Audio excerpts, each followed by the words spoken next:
What if you grew up in a belief system that told you everything around you was an illusion? What if you were told everything that happened to you, from being sick to stubbing a toe to being bullied at school, was your fault for not knowing the truth? What if you were denied even the most basic health care, from pain pills to checkups to vaccinations? How do you unravel yourself from this belief system? And what happens when you do? My name is Hillary Alexander, and this is Leaving Christian Science. Welcome to Leaving Christian Science. This is part 2 of our mental health episode featuring Cara, our licensed clinical social worker, who offered to answer some of the mental health questions that have been popping up in our ex-Christian Science group. Once again, so many of us are really behind in this kind of knowledge, and it's helpful to have somebody who's schooled in it, who's studied it for many years and gotten degrees and worked with probably hundreds, maybe even thousands of people. Probably hundreds. Not thousands, right? yet. Not thousands. She's like, how old do you think I am? Well, and I only got my degree in 2019, so I haven't had that long to build a large group of folks yet. Yeah.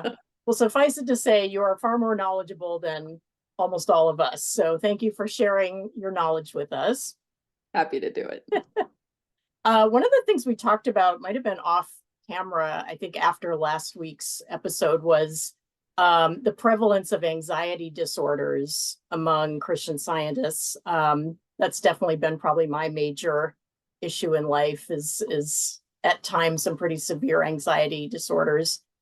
Do you have any insight onto why those two things would be connected, Christian Science and anxiety?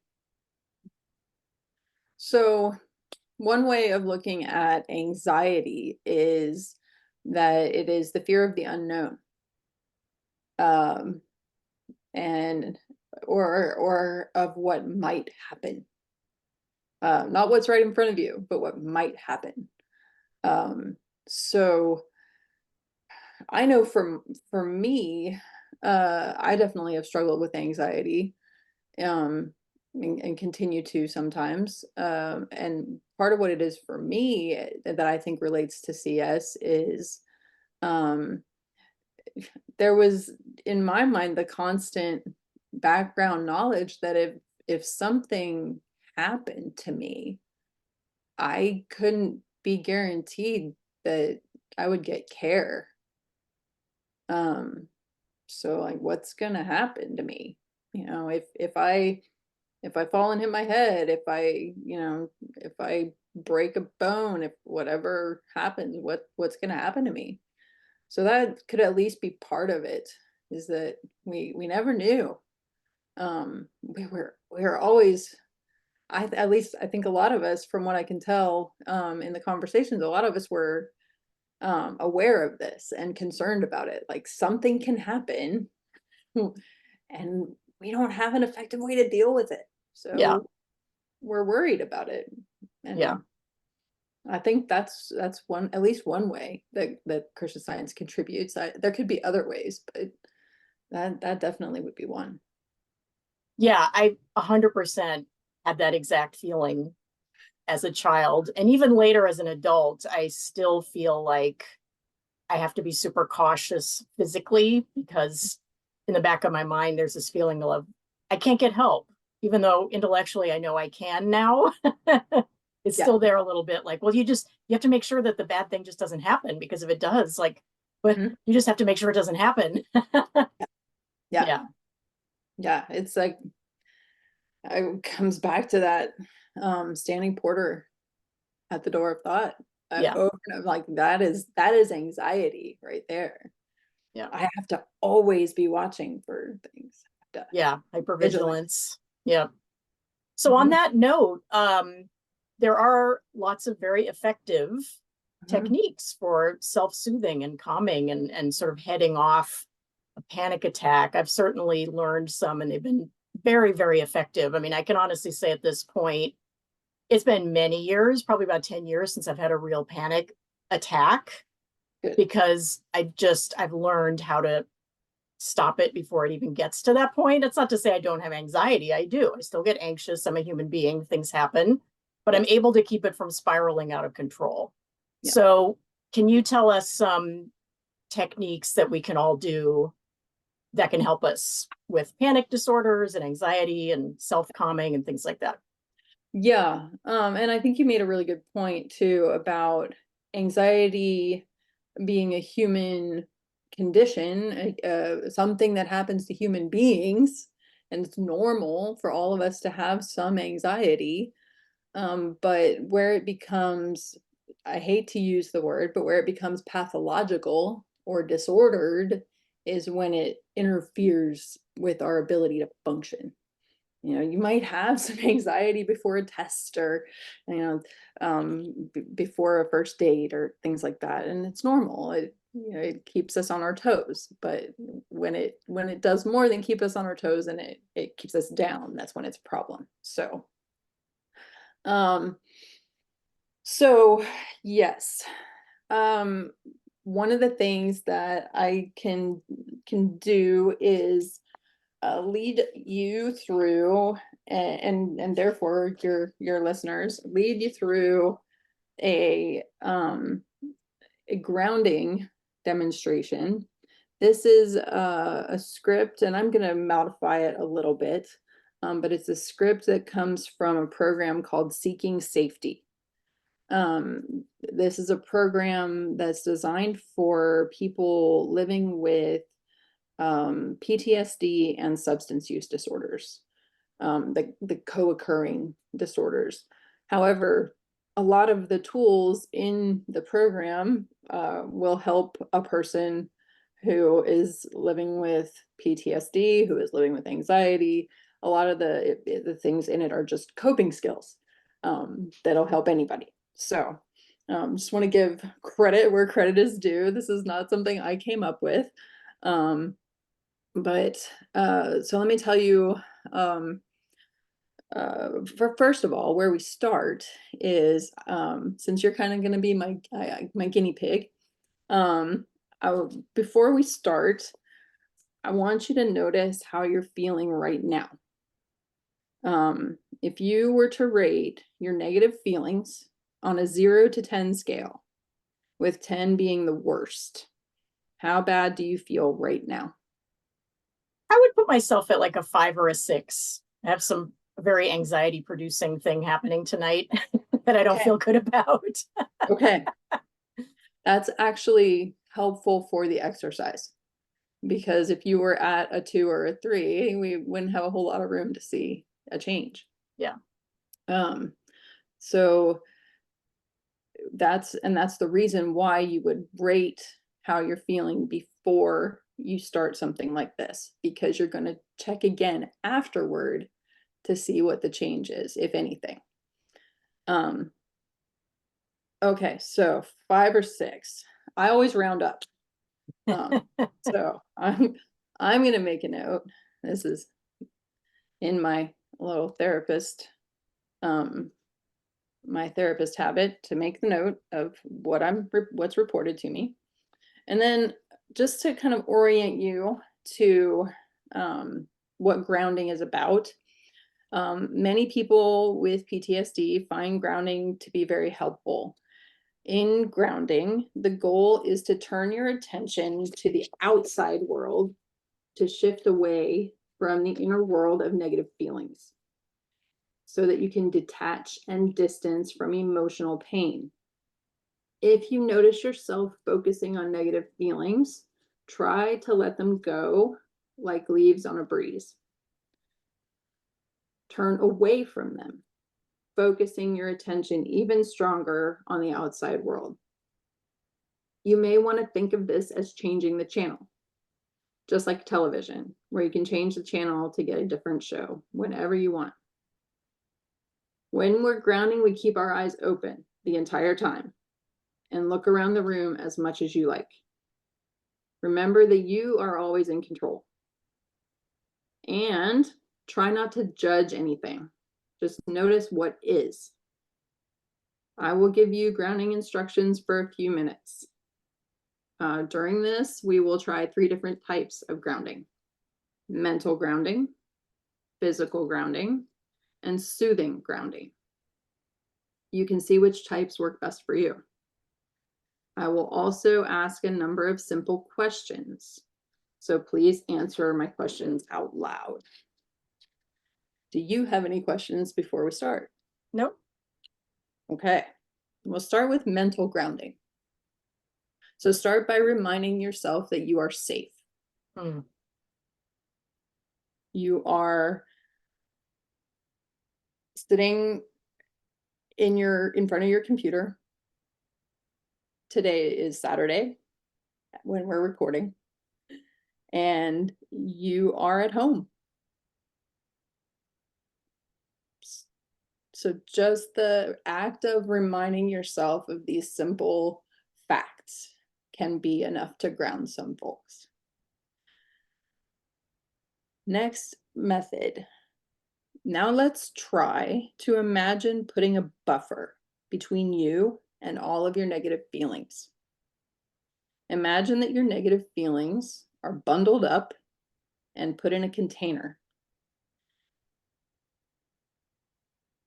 Next, think of something you can put between you and that container of negative feelings. Perhaps it's a wall, a suit of armor, or a big open field in the country with that container on the other side.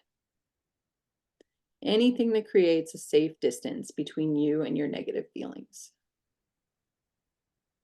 What did you imagine?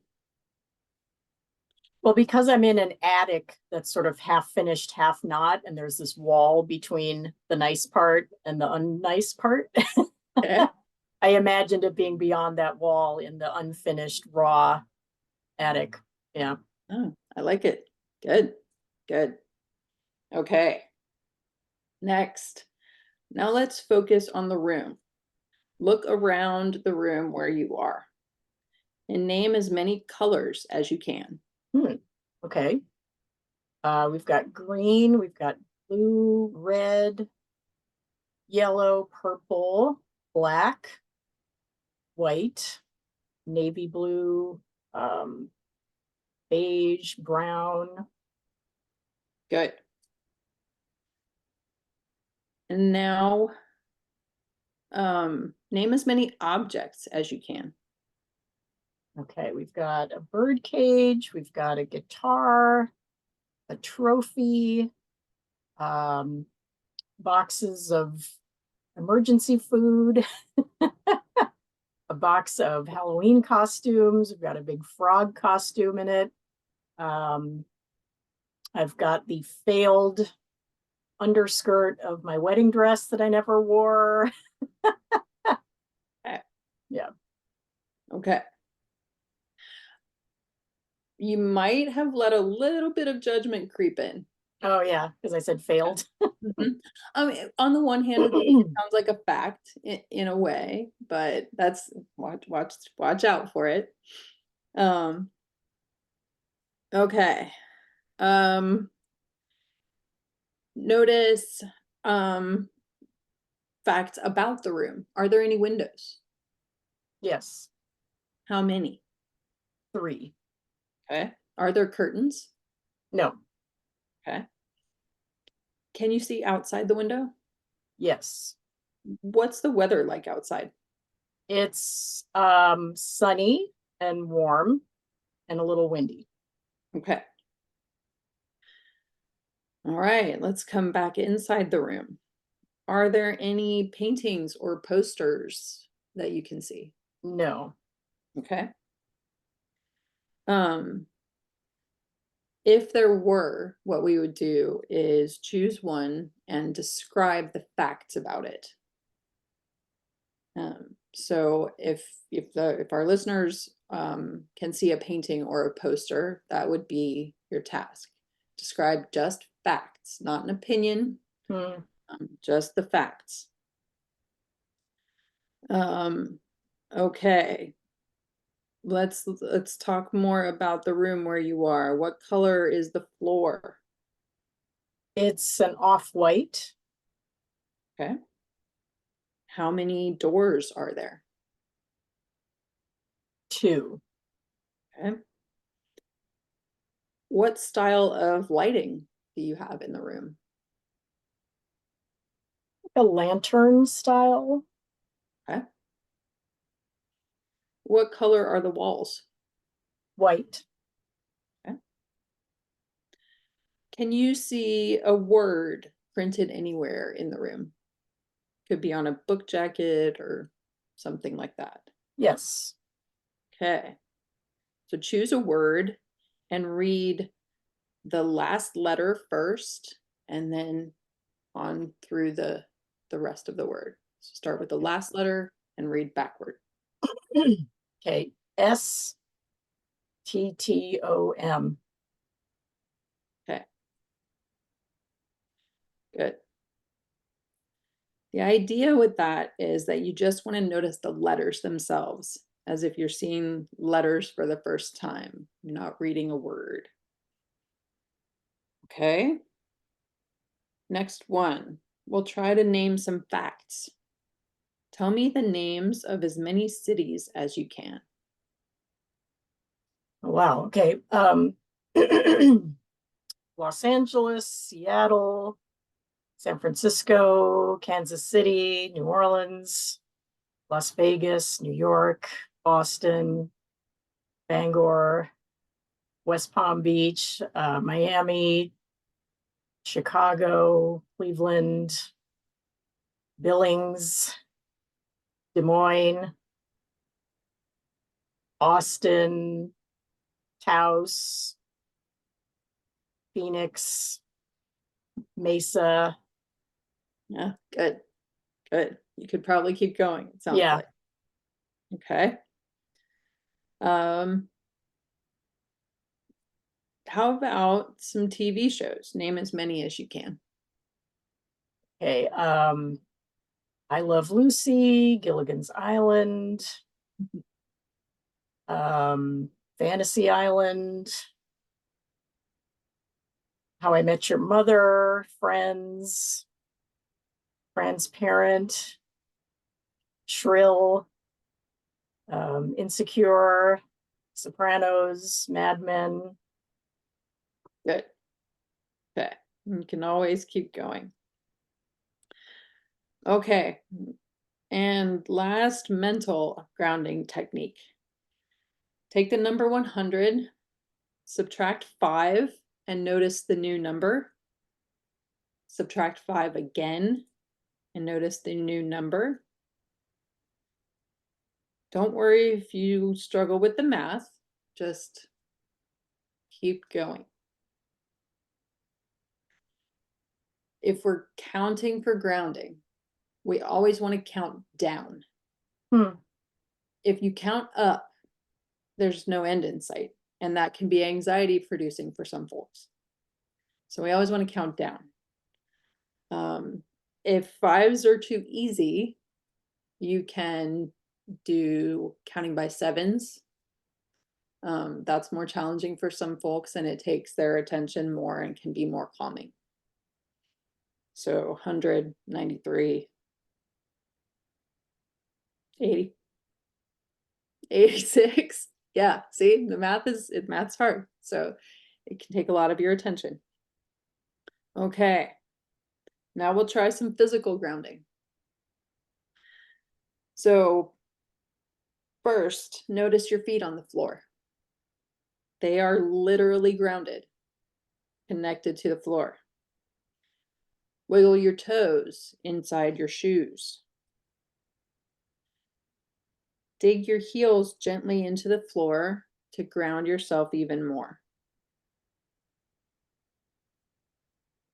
Good. Now touch your chair. Tell me anything you can about your chair. What material is it made of? It's I'm sitting on a pillow, so it's made out of a cotton fabric, sort of like a canvas. Okay. Good. Now touch the table or desk. And what is it made of? It's cardboard. Okay. Cardboard box. Okay. Is it colder or warmer than the pillow you're sitting on? It's the same. Okay. Good. Now find any small object near you, something you can hold in your hand. Could be a pen or uh, your keys or whatever you got. Okay. What did you choose? Some glasses. Okay. So let's describe it. What is it made of? Plastic. Okay. How heavy is it for its size? It's light. Okay. Is it cold or warm? Warm. Okay. What colors is it? Brown, beige, little red. Okay. Some black. Okay. Notice any other facts about it? Not really. Okay. All right, go ahead and set it down. Now, clench your fists and notice the tension in your hands as you do that. And then release and notice the difference. Some folks like to clench and release repeatedly, Hmm. and that can be helpful. Now, press your palms together, your elbows out to the side, and press them together as tightly as you can. Focus all of your attention on your palms. And let go. Now, grab onto your chair, in your case, your pillow, as tight as you can, and just hold on tight for a few moments and let go. And last physical grounding exercise, roll your head around in a circle a few times. Go a few times each direction.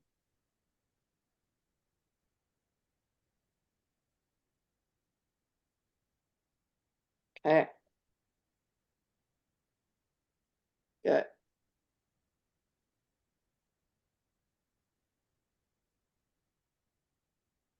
Okay. So we'll try some soothing grounding. Let's start with favorites. Think of your favorite color. What color is it? Blue. Okay. Think of your favorite animal. What animal is your favorite? Bird. Okay. A particular type of bird? Let's say a parakeet. Okay. Think of your favorite TV show. What TV show is your favorite? Married at First Sight, Australia. Okay. And I'm like that you're laughing, right? The point of these things is to soothe us. So if we're soothed enough that we're laughing, that's a good sign. Okay. So think of your favorite season of the year. What season is it? Summer. Okay. Think of your favorite time of day. What's your favorite time of day? Dusk. Okay. Think of a favorite person. It could be someone you know, or it could be a famous person. Picture that person.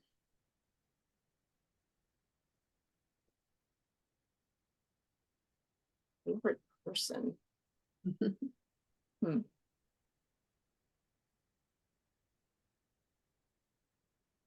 Okay. Can you picture that person and in some pretty good detail? Yeah.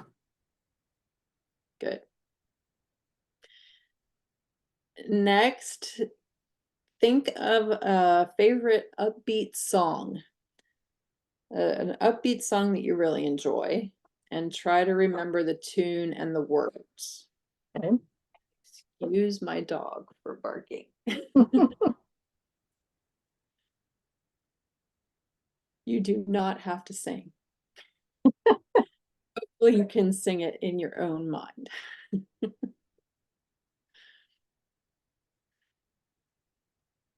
Okay. Did you find a happy, upbeat song? Mhm. Good. Okay. All right. So finally, we're gonna think of a safe place. This can be a real place or an imaginary place. But this should be a place that's very safe, soothing, and calming for you.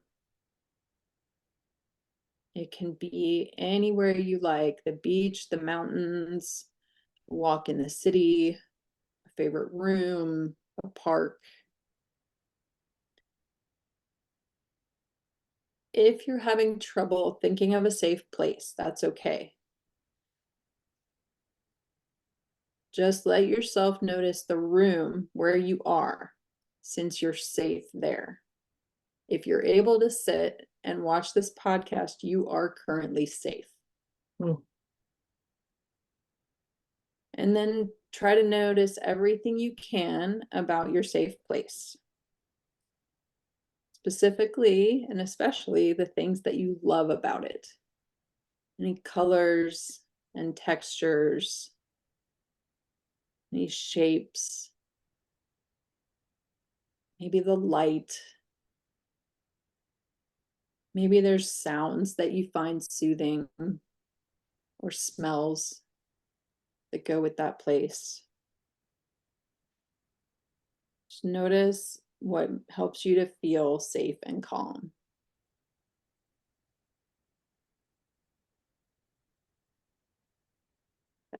Good. All right. You have done a great job, everybody.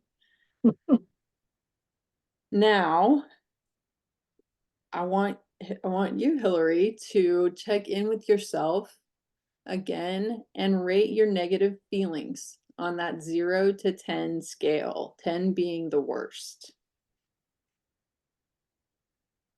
I mean, I think now I'd put myself at about a 3 or a 4. Okay.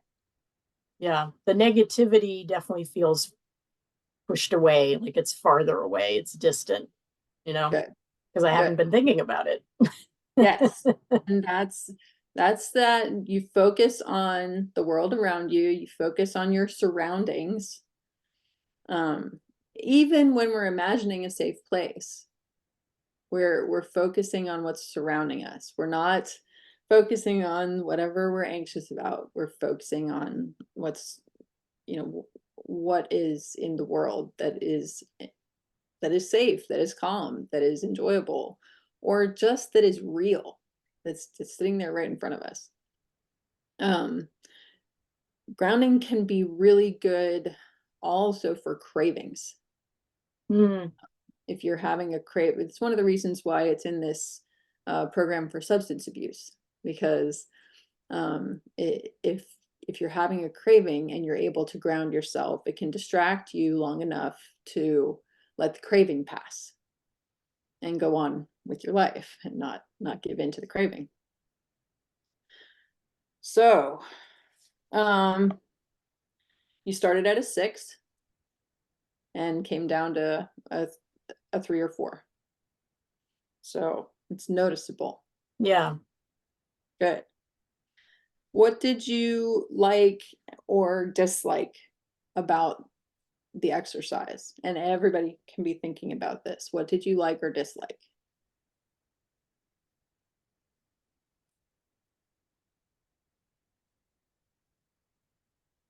I definitely liked the physical parts where you feel your hands, the pressure, the feet on the ground, because I'm barefoot right now, which helps even more because then you really feel the sensation of where you are in the room. Yeah. I think that was probably my favorite part. Good. Okay. Those are really easy to do anytime, anywhere. It's not even very noticeable usually that you're doing these things. Most people Yeah. don't. Yeah. So I mean, my lay person impression of one of the ways to tackle a spiraling anxiety attack is to sort of distract yourself yeah. as if you're a toddler, really. Because I remember doing this with my kids. You know, they get all Yes. worked up and you go, oh, look at this toy. And they're like, yay. Mhm. So we Yes, do that with ourselves. Yeah. absolutely. We're still distractible, and sometimes that's a good thing Yeah. because we can distract ourselves out of a spiral. Yeah. Um, I that mean, I doesn't. guess one of the things I feel like I've made my peace with and figured out, but might be still confusing for ex-Christian scientists is where's the line between distracting away from negative feelings and just completely suppressing everything negative like we used to. Because it's like I don't even know how to articulate to people when I'm explaining this to them why this is different and good for you as opposed to really damaging. So can Yeah, you explain that a little bit? I can try. Um, so the idea of doing something like grounding is it's to interrupt if the anxiety or the craving or whatever negative feelings you're trying to manage are getting out of control. Um, in Christian Science, it didn't matter whether those negative thoughts or feelings were very strong or just a little bit. We rejected all of it. Yeah. Yeah. And so, or we were taught to. Some of us didn't do so well at rejecting them. Um, I know I didn't always do so well at actually managing to reject the negative feelings. So I ended up in those spirals a lot when I was still trying to follow Christian Science, because I didn't have a tool. The folks who manage to use Christian Science to some effect are probably able to look at the books almost as a grounding tool. Mhm. Um, one of the things that occurs to me about Christian Scientists that I noticed was that a lot of folks would have like really fancy books. They'd have I have an old set that belonged to my great grandmother where it has the textured leather and the gold lettering and things. Or they'll have the fancy case. You've got the markers that's tactile. Yeah. People. So in those ways, the books themselves could serve as a grounding tool for some people.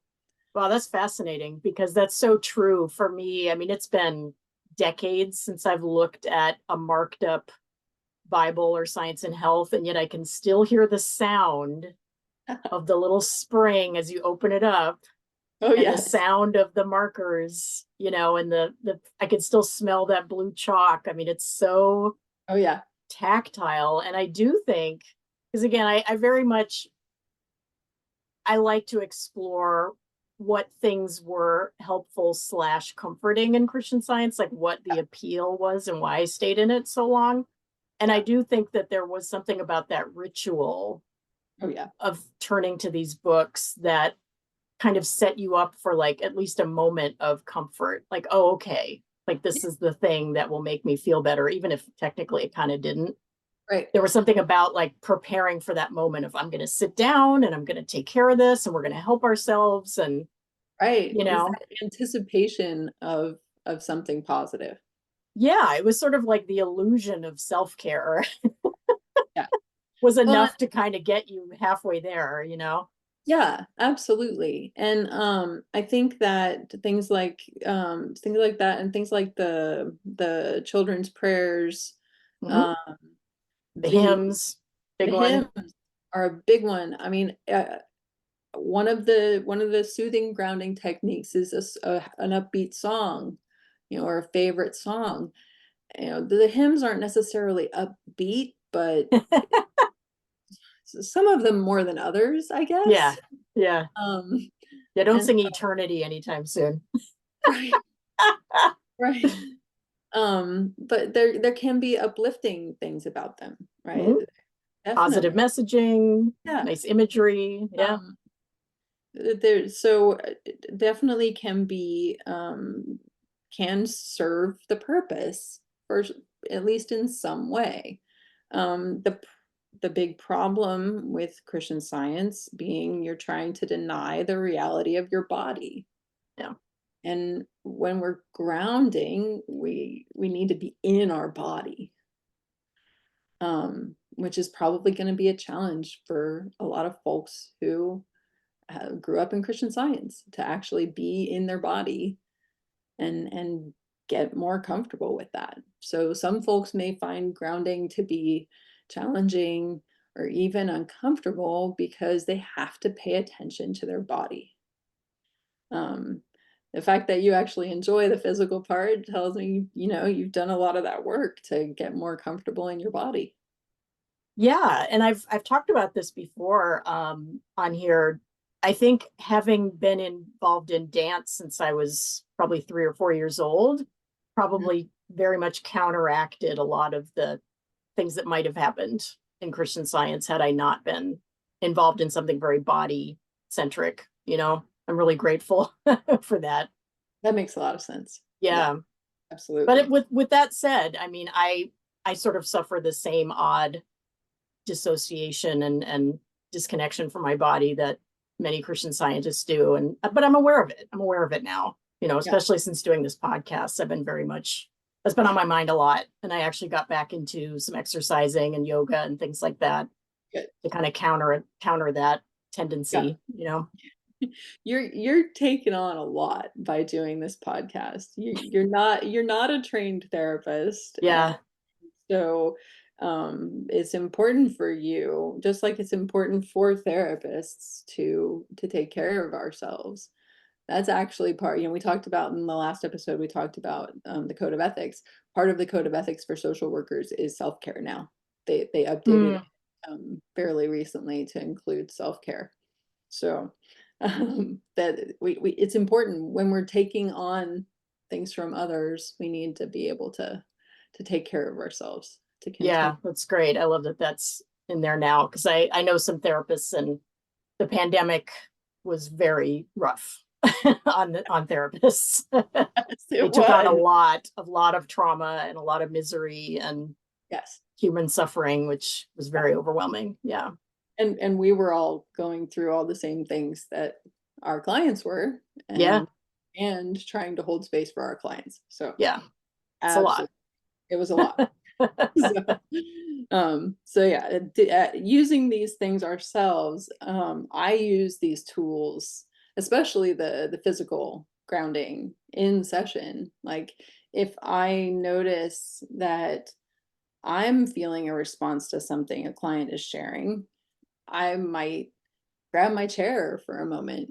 Mm, Just, I'm not going to try to do math in my head in the middle of a session, or, there's other things, but I press my feet into the floor, or I can grab my chair, in a subtle, I'm of course trying not to communicate any of my distress to my client, but yeah. so I try to be ready to ground myself quickly. It's been hard work, but it's definitely been worthwhile learning. Yeah. Yeah, that's great. Our guest Emmy also does a lot of this work and she sent me a TikTok video that she had made of herself doing grounding exercises and just walking through all the steps, Yeah. demonstrating it. And it was great. It was very informative and helpful. And I had never heard of this. I'd heard the term grounding, but I didn't really know what it meant. Yeah. And I know that this is something that is my jam. Like this is something that I really appeals to me personally. So I think, okay, this is something I'm going to add into my toolbox, Mhm. anti-anxiety toolbox. Yeah. I think it's something I wish we all learned. Like, I wish they taught this in school. Yeah, I was thinking that too. Yeah. Because everybody could stand to have one or two at least grounding methods that they enjoy. We mentioned cravings, we mentioned anxiety, but grounding can be helpful for suicidal ideation, or self-harm. uh, Grounding yourself instead of cutting, or grounding yourself instead of um, doing something to harm yourself in some way. Yeah, I mean, I wonder if I had had a tool like this when I was young. I developed trichotillomania when I was Mhm. around my older son's age, when I was around 11 or 12, and I would pull my eyelashes out compulsively. And that Mhm. went on for years, and it was torture. Like, it really tortured my life during that whole Mhm. period, which is difficult enough. That junior high school age is difficult enough, but then I had this horrible compulsive disorder Yeah. that I couldn't control, and that was embarrassing and just awful and painful, and but I could not stop it. And I often wonder, and of course I tried to stop it with Christian Science, and we see how well that went. Right. um but yeah, I look back on that episode a lot, and I wonder if I had had some of these anti-anxiety tools, if they might have helped. Mhm. Mhm. Yeah. They could have. They really could. Yeah. Um, so that's, I think, like, just knowing some of those tools, choosing one or two of the grounding methods that I went through. You do not have to use that entire list. The reason that that we go through a long list of grounding methods is that different things work well for different people. So choosing one or two and practicing them, um, so that they become habit, so that you can do it in the moment, when you're angry, when you're upset, when you are craving something, um, when you're feeling anxious. It'll go much better if you practice it when you're not in the pressure situation, so that it comes more naturally when you are. So Yeah. that's grounding. There you go. So I think sort of along these lines, we had a question, and this is a big question for me too. It's something I think about a lot, is what's the difference between toxic positivity and positivity that's good for you? Where's the line there? Because I do feel like Christian Science, a lot of it is about toxic positivity. It's sort of Yeah. empty and harmful. But there Mhm. is a kind of positivity that is not. So what's the difference? So I went and looked up, because I know what toxic positivity is, but I wanted a definition, somebody who had sat and thought about a definition. And so here's what I found. I found it in a Psychology Today article. Toxic positivity is the faulty belief that people should only feel quote unquote good emotion, and that a positive attitude will solve one's problems. Sounds exactly like Christian Science. Yeah, It that there's only power adds, in that somehow to yeah, change life circumstances. yeah. So, I mean, obviously, Christian Science put a whole lot of window dressing around it, but at the core of it, Christian Science's idea that if you are keeping your thoughts clear, if you are, um, you know, managing malicious mental suggestions, then you're going to be healthy, you're going to be happy, everything's going to be great. Only feel the good things. I don't know how many times in our different XCS groups I've heard people say they were only allowed to feel the good things. No negative emotions allowed. So Yeah. Christian Science is definitely a version of toxic positivity, but it shows up in, I mean, just the phrase that I've seen around, good vibes only. I'm like, No, there's all kind of vibes. There's Yeah, everything.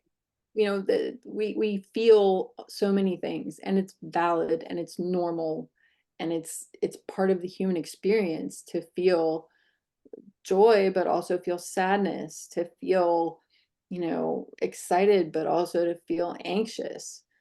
It's just part of being human. So denying that those things are normal, or that there's something, or trying to say that there's something wrong with having those emotions, it, it's denying them the human experience. yeah. So, Yeah, I see um, so often people, Christian Scientists and people who get into other groups, I feel like some of them are really trying to just escape all negative feelings. mhm. They don't ever want to be sad. They don't ever want to be lonely. They just want to be constantly joyful. And I just think it's so important to stress to people that that's not only not possible, but it's not even advisable. You don't really want that. Right. That's not a full It's life, it, it's not. It's not a full life. It invalidates your feelings when something is going wrong, Yeah, because things go wrong. And when things go wrong, when you're hurt, when a loved one is hurt, when you're in a financial difficulty, when COVID happened, yeah, and all of that stuff, there were a lot of feelings, and a lot of them weren't happiness. There were a lot of things going on.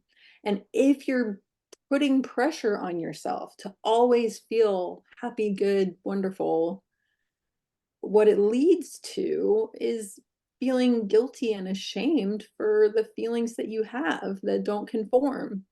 yeah, like you failed somehow. Yeah.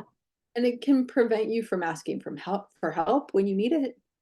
I should be okay. I shouldn't need help. Christian Science is definitely got a big problem with that, but it's far from the only place where that comes from. Yeah, There's a lot of folks who struggle to ask for help because they're trying to, I'm good, it's all right, I'm fine. I got "Um, this.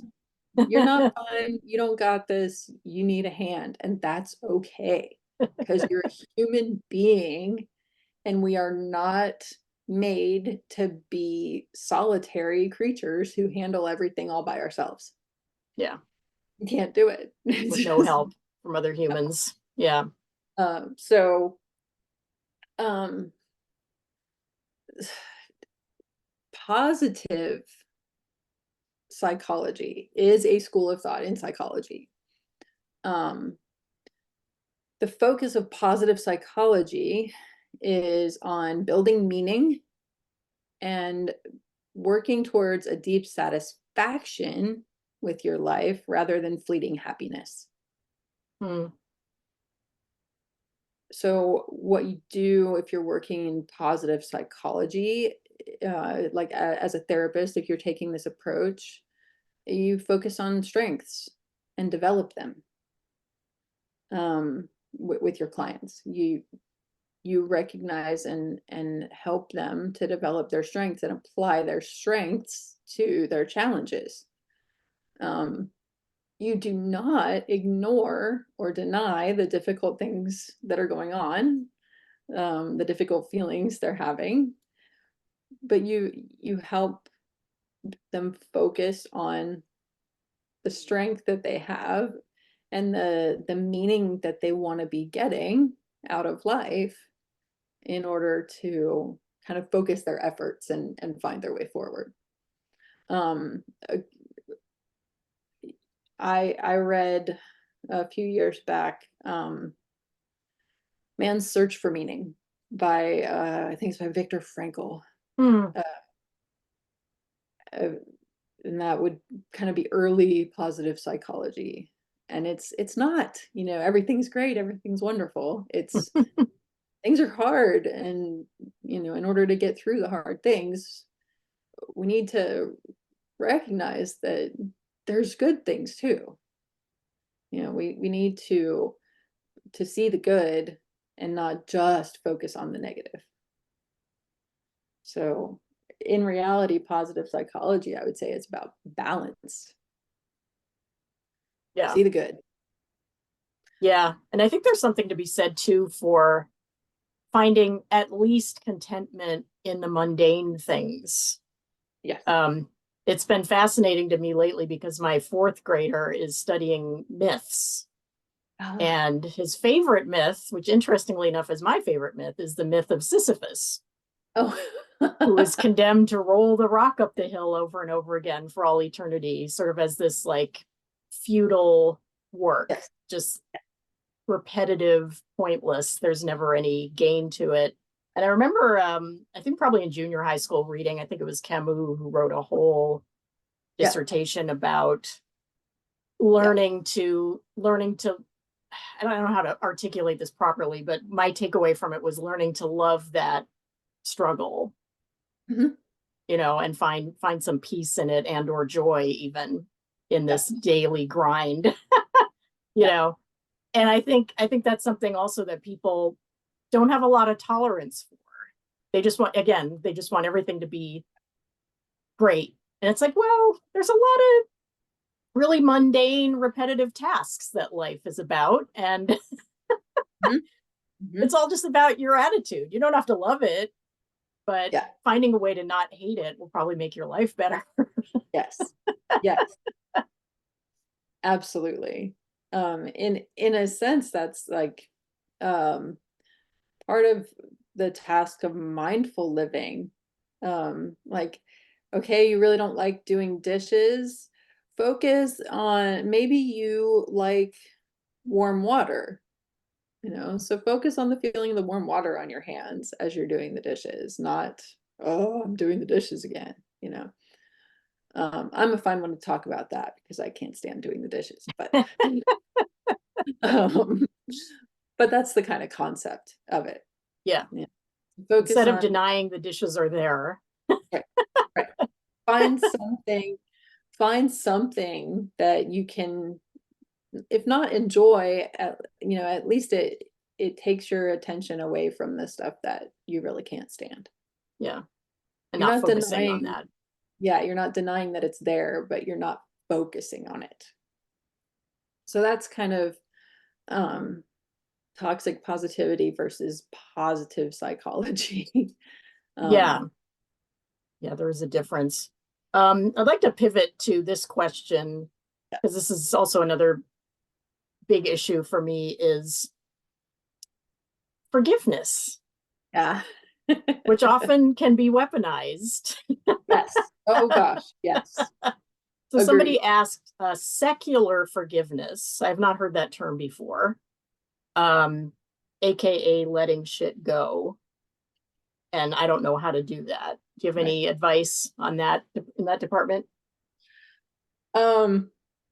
So here's my 2 cents about forgiveness, and it's informed by some of the reading I've done.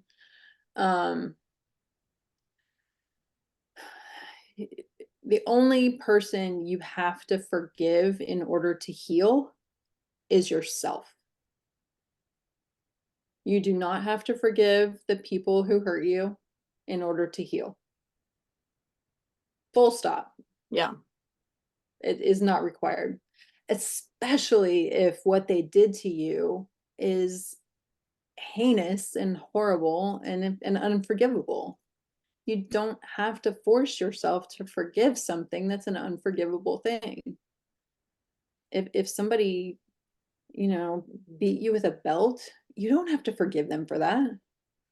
If somebody let you become disabled by neglecting you medically, you do not have to forgive them for that. That's really what I would say about like, you don't have to forgive that person. What you forgive yourself for usually is thoughts like, I let them do this to me. I was weak. I was unworthy. I was stupid. I should have known better. Yeah. Yeah. And that kind of work is hard work. it's not, there's no easy answer. How do I let shit go? But I want everybody to know you do not have to forgive everybody who hurt you to get better, to feel better. But if you continually beat yourself up about things, it's gonna make it really hard to feel better. Yeah. What would you say to someone who's really struggling with, I guess what a good way to put it would be just being haunted by things that happen to them and they just can't seem to push past it? Is that just something for therapy? Like, is everybody different? Like, like, because this person asked, how do I let things go? I guess that's the question. How do you let things go? Or does it take is it a lengthy process? It can be. It's it can be very hard to do that work by yourself. Yeah. Because part of what we usually need is validation, in order to let something go. We need our feelings validated. We need our experience validated. It's part of what therapists do. That's my stock in trade, Yeah. is validating people's experience and their feelings. And hey, that really sucked what happened to you. That should not have happened. I am sorry that happened to you. Anybody who went through that would feel similarly to you. Mm. It's normal to feel that way. Yeah, all of the things you just said were said to me by therapists, and I found them incredibly healing. Yes. Especially being told that your reaction is normal. Yes. Because once again, as a Christian Scientist, you're constantly told as a child, you're overreacting. Yes. Your reaction is inappropriate in some way. That wasn't how you should have responded to that. So Right. to have a therapist say that's a normal reaction, Yeah, was mind-blowing. Yeah. And I think it doesn't necessarily have to be a therapist. It can be a close confidant, somebody who is going to validate you, and whether or not they went through the same things, somebody who's going to listen and understand and validate and sit with you to help you forgive yourself. Somebody who you can count on to have your best interests at heart. So this is not something to work on with, somebody who's not very close to you. If you're not going to go to therapy for this, finding somebody who you really trust to sit and get into the nitty-gritty with you. I think we do a lot of this in the XCS groups for each other. We sit with it together. Yeah, I'd really like to amplify that point that the first step in quote unquote letting something go is acknowledgement, having somebody, like you said, somebody else who you trust telling you that yes, that was really bad. That's step one. Yes. Yeah. Yes. Absolutely. That's held true in my own experience of recovering from my Christian Science upbringing and from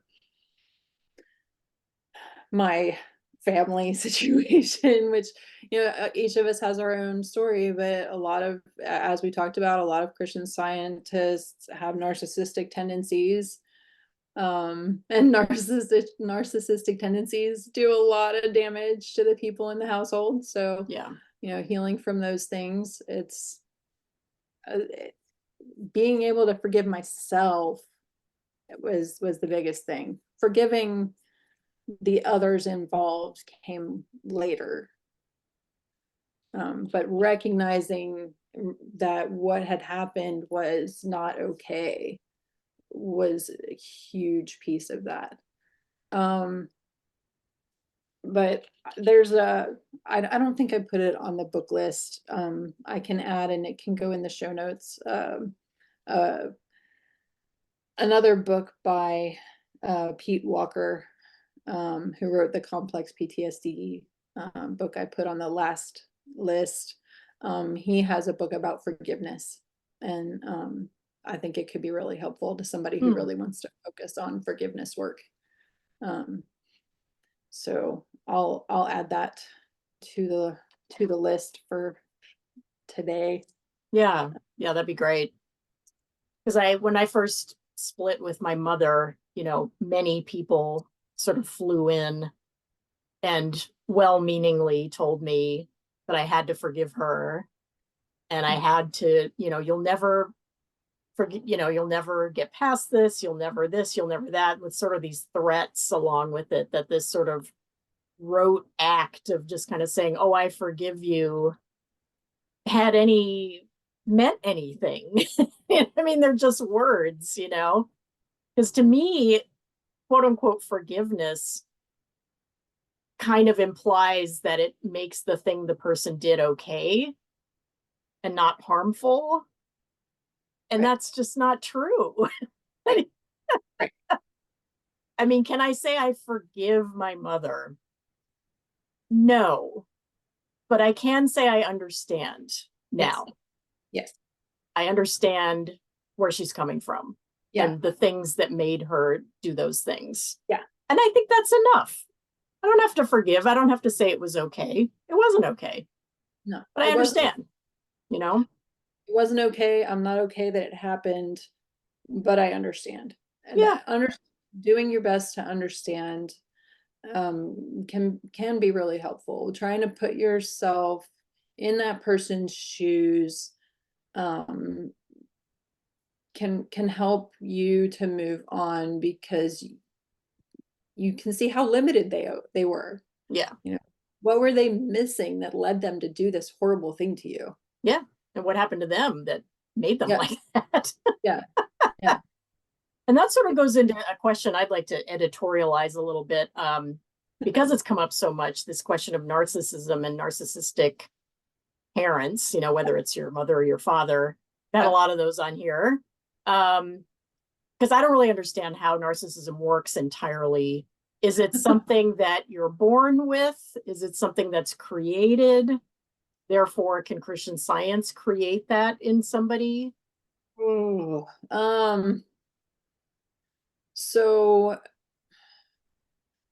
on a really basic level, narcissism is just caring about ourselves, right? All of us need to have some concern for our own well-being and ourselves. So narcissism can be considered a spectrum. There is such a thing as healthy narcissism. Because you don't want to be completely selfless. Right. If you're completely selfless, then you get walked all over. Yeah. You get taken advantage of. So zero narcissism is just as unhealthy as a very high narcissism. So I think like what I would say, I don't think narcissism is born in. This actually goes into one of the other questions that I kind of prepared for today. So I can actually expand that to say, I don't think any of the mental health conditions that we've talked about are born. There are conditions that affect mental health that are from birth. The autism seems to be something that, as far as I understand it occurs at birth. There are other neurological disorders that are going to affect mental health that are present from birth. But a lot of these things like anxiety, depression, obviously PTSD requires a traumatic event. So that's clearly not something that you're born with. Yeah. But a lot of these, including narcissism, develop from the interaction of your temperament with your environment. So each person is born with a temperament, and they are different. You know, there are types of temperaments. People talk about, oh, this was an easy baby and this was a really fussy baby, that kind of thing. Yeah. To some extent, there's a temperament. But then our environment shapes that, and depending on what's present in our environment, it can become unhealthy. It can become a very anxious person. It can become a narcissistic person. It can become a depressed person, you know, or a frequently depressed person. So these mental health conditions that we're focusing on, none of them is like at least not 100% genetically acquired, right? There, Interesting. so I'm gonna include, or I'm gonna send you for the show notes an article I found about genetic versus environmental effects on mental health conditions, because some folks were very interested in that. And basically, there's some evidence of genetic vulnerabilities to certain types of mental health conditions. Some things seem to run in families. Narcissism is not one of them, Hmm. that as far as I know. Um, but I don't think there's a definitive answer yet, because we're still, you know, there's still so much work being done with the genetic code. You know, the human genome is still very much being studied. We don't have final answers. So narcissism, from what I understand, tends to develop because um, because a person is not uh, how do I put it? um, the way I tend to look at it is they don't have healthy boundaries set for them as Hmm. a child.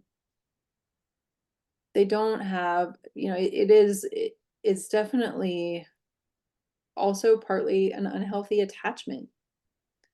So many things like this come from some kind of unhealthy attachment.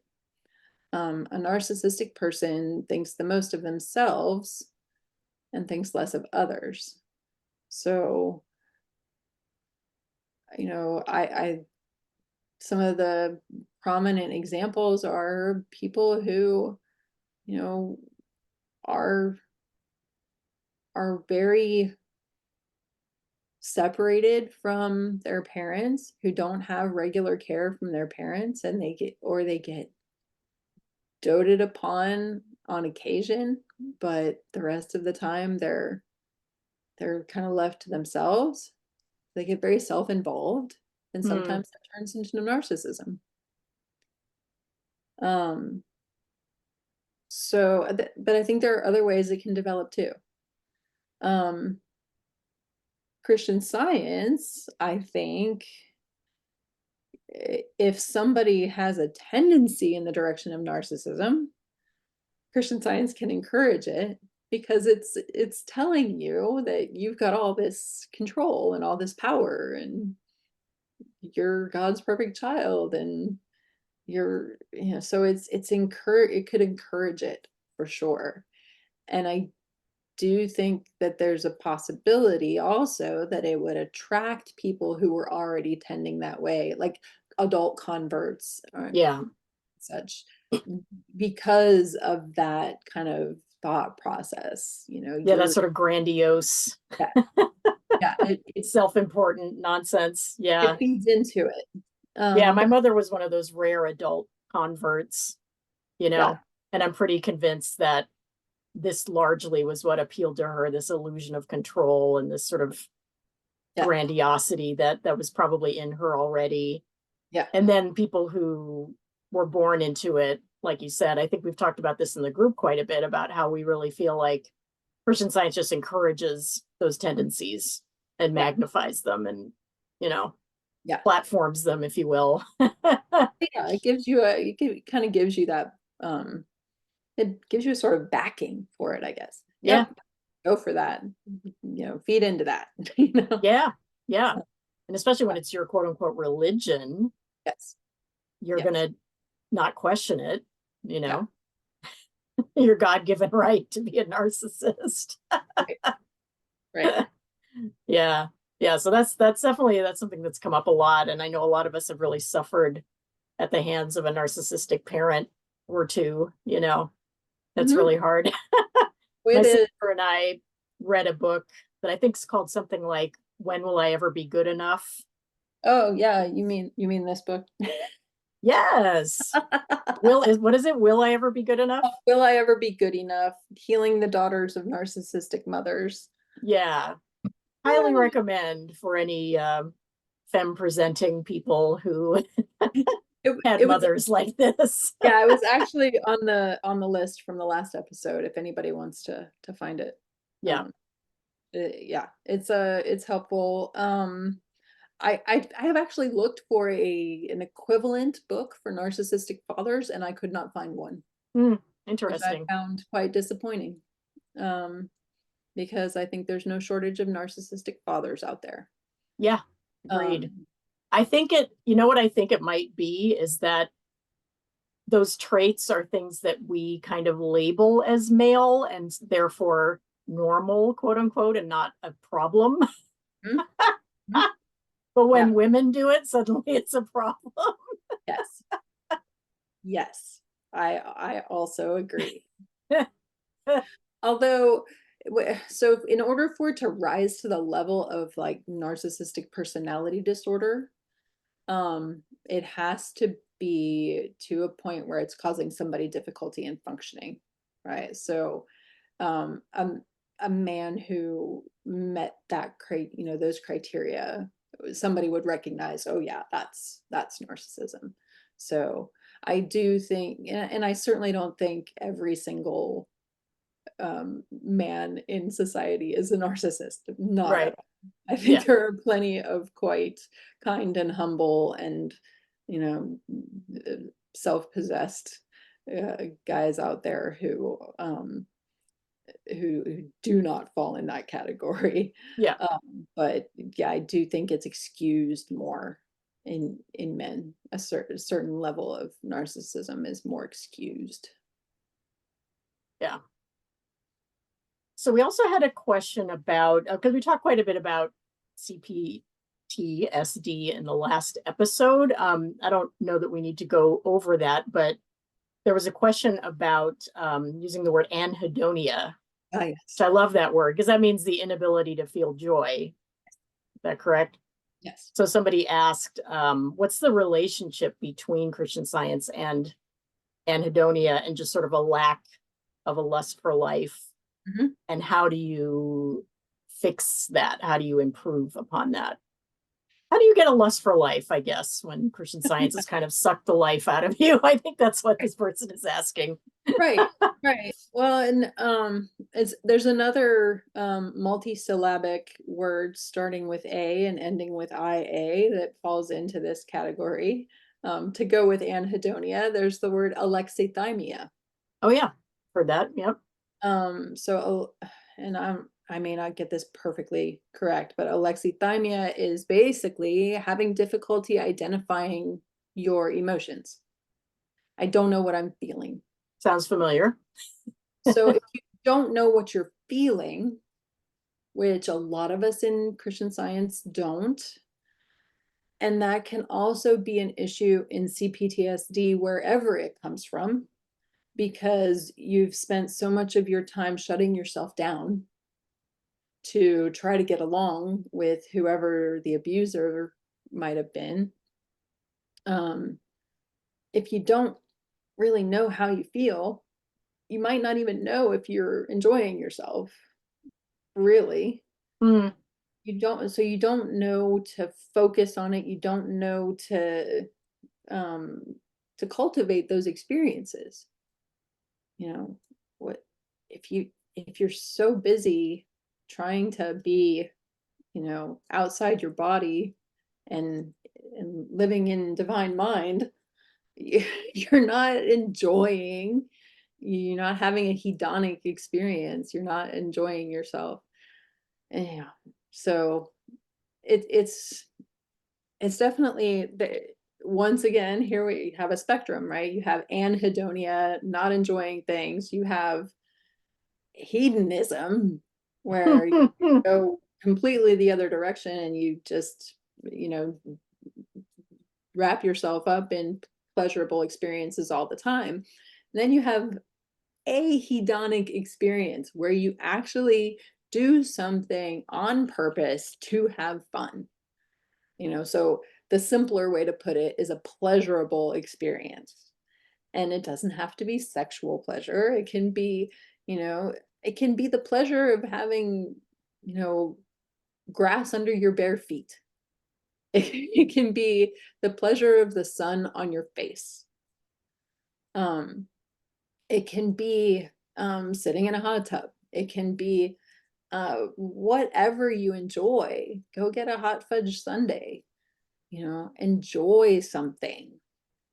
So building, improving your lust for life or your enjoyment, part of it is really looking for the things that you enjoy and purposefully cutting out some time from your day to do things that you enjoy. Mm. Oh my gosh, our society makes that hard. Right? We go and we go and we go. We push ourselves all the time, and we don't, always take the time to go out and do things we enjoy, or stay in and do things we enjoy. If we're introverts like me, sometimes it's staying in and, sit down with an actual, oh my goodness, paperback book and read the book. That might be something you really enjoy.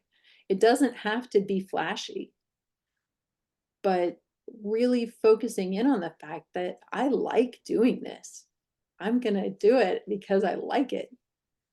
Um, that's how you build your lust for life. You pay attention.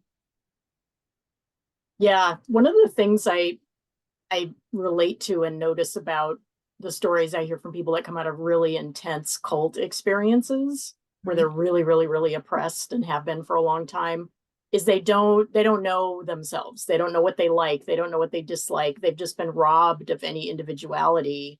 Right. And so one of the things that they are told to do when they are recovering is to get to know themselves. What do I like? Yes.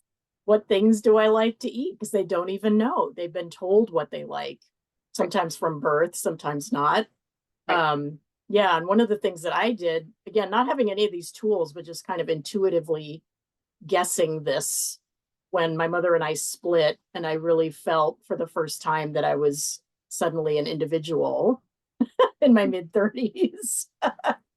I just wrote down on a piece of paper things I like, Yeah.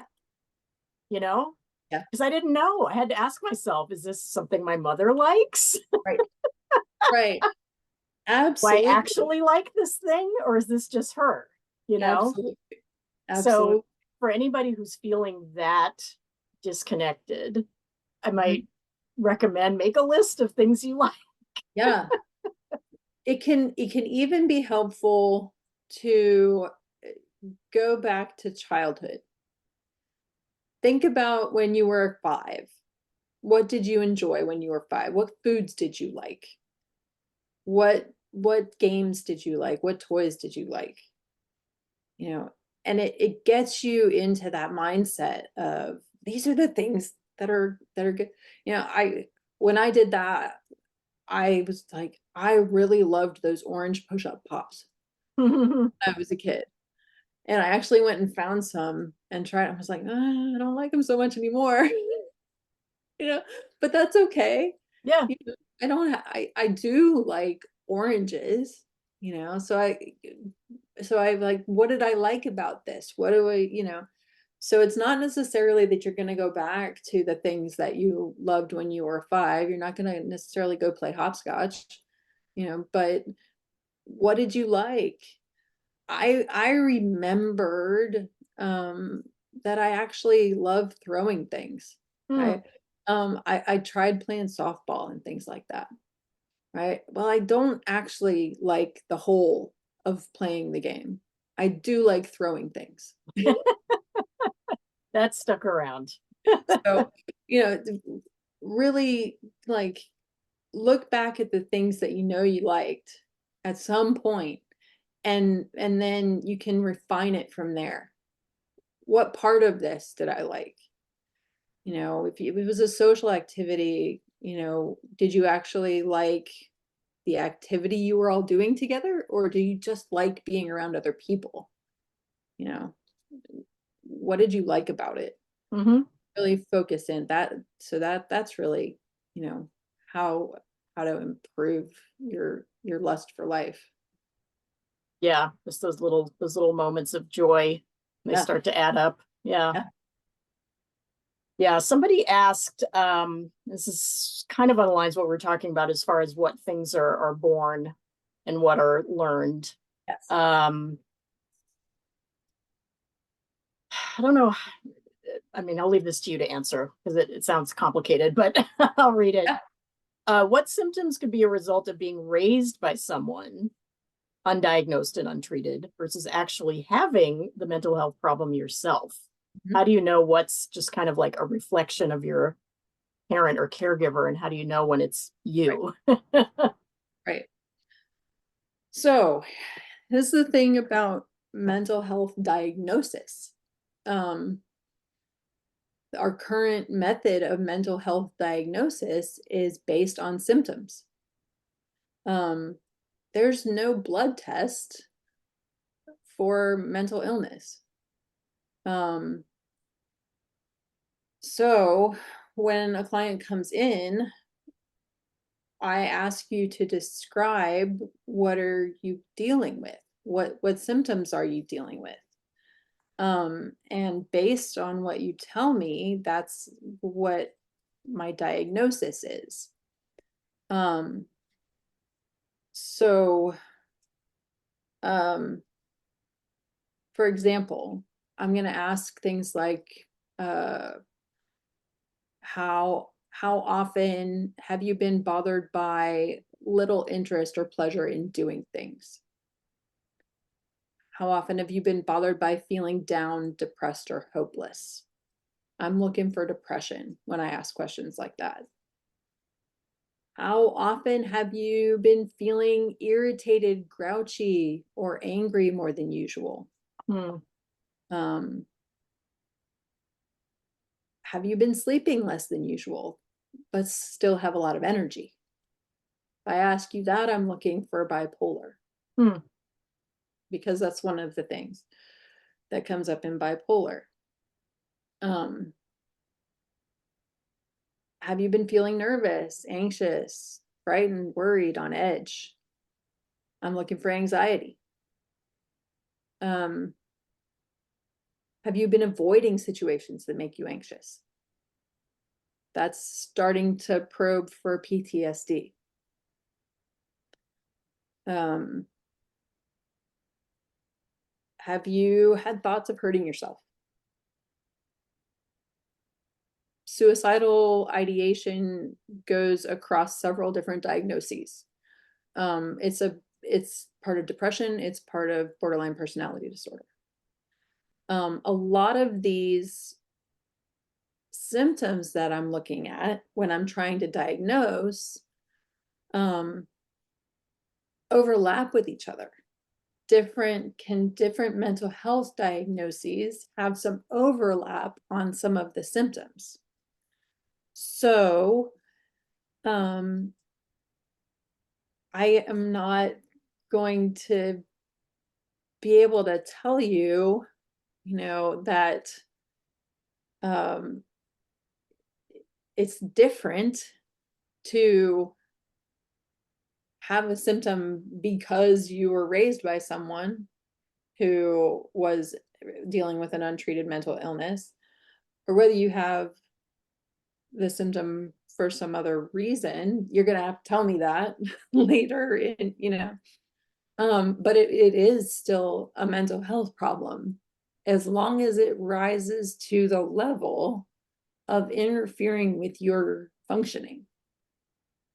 So the the unfortunate thing is sometimes being raised by someone who has an undiagnosed mental health condition leads to having a mental health condition because it's all based on symptoms. So if your parent or caregiver was living with untreated narcissistic personality disorder, you may end up with anxiety and or depression or some other mental health diagnosis because you were raised by that person. But it becomes your mental health problem. It's wherever it came from. Yeah. So in a way, it sort of doesn't matter. Yeah. If you're having the symptoms, then that's really all you need to focus on. Yeah. But definitely the behavior of someone who has an untreated mental illness, if their symptoms include being irritable or angry, and they're taking it out on you, it's going to have an effect on your mental health. Yeah. If their symptoms include feeling so down that they're not able to get out of bed and take care of you, that's going to have an effect on you. And so definitely being in a household with somebody who's not getting mental health condition treated can have an effect on your mental health and lead to a mental health condition. I mean, frankly, that's part of my story. Both my parents had untreated mental health conditions. They were different, each of them had completely different ones. But or at least completely different expressions. Looking back, I think it's entirely likely both my parents were living with some CPTSD themselves. But it was expressed in very different ways. And their behaviors had a strong effect on me and my mental health, and left me with anxiety, depression, CPTSD. So it all goes together. So it's kind of a chicken and the egg situation. Yeah. Yeah, that's a good way to put it. Yeah, I think one thing I've learned just talking to you this time is, and this is a hopeful message, which is that your parents' disorders are not your destiny. Right. Because I know that I've definitely felt in the past, like, well, my family has this long history of anxiety disorders. My family has a long history of XYZ. And that can feel very hopeless, like you're just sort of trapped Right. in this genetic predetermination. But that's not true, is it, necessarily? Not necessarily. Not so. There does seem to be some indication that there are genetic vulnerabilities to or genetic markers for certain types of mental illness. But they're still nailing it down. The article I'm sharing will give you a little information about some of that. But things like one of the biggest ones that I learned about in school was schizophrenia, which it's interesting because when a client asks me, am I going crazy? Hmm. I ask them to describe, what do you mean by crazy? And usually they describe something strongly resembling schizophrenia, delusional beliefs, things like that. Which the people who ask me if they're going crazy are not schizophrenic. So even schizophrenia was one of the first ones, as I understand it, that where they discovered something that could be a genetic marker for it. What they determined was there needs to be a trigger. There needs to be something to set it off. Just because you have that genetic marker doesn't mean you're going to have schizophrenia. There needs to be a traumatic experience of some kind to set it off. So one of the ways they started determining that was folks coming home from war sometimes would come back and start exhibiting the psychotic symptoms of schizophrenia because they'd been through some shit. Yeah.